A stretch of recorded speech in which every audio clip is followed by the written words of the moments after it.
My name is Martha, and I grew up in the Old Order Amish community. I moved out of my parents' house when I was 20 years old, and that's very uncommon in the Amish communities. But I had a lot of questions, and I was told that you're not supposed to question, you're just supposed to do what you're told. My questions were about the Amish lifestyle and the way we dress, etc.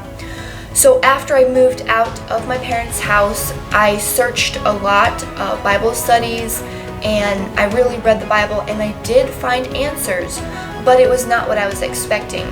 And at the same time, I had a boyfriend that was not Amish.